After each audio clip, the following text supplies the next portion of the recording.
நீங்க எப்படி கண்டுபிடிப்பீங்க ஒருத்தவங்களுக்கு செய்வன வச்சிருக்காங்க அப்படிங்கறத?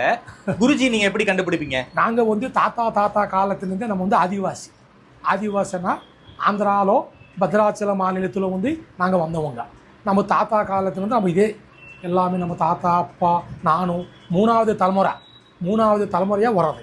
நம்ம எப்படின்னா வெத்தலை இருக்கல வெத்தலை வச்சு அந்த வெத்தலை வந்து மை போட்டு பார்க்குறேன். மையன்னா கருப்பு மை தெரிதல் நான் வச்சேன் பார்த்தீங்களே, அந்த மை வச்சு வெத்தலில் போட்டாச்சுன்னா அதை கண்டுபிடிச்சிடலாம்.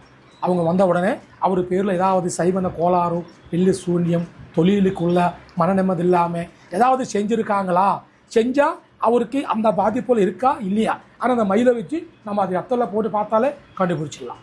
அதை வச்சு பார்த்துட்டு அந்த வெத்தலை போட்டு பார்த்த உடனே கண்டுபிடிச்சிட்டு அந்த பிரச்சனை அவங்களுக்கு இருந்துச்சுன்னா அதுக்கு என்ன செய்யணும், எப்படி செஞ்சால் அவங்க நல்லா இருப்பாங்க சொல்லி நம்மளும் அந்த துர்காதேவி கும்பிட்டு நாங்கள் செய்கிறது இதுதான். அதை எப்படி நிவர்த்தி பண்ணுவீங்க?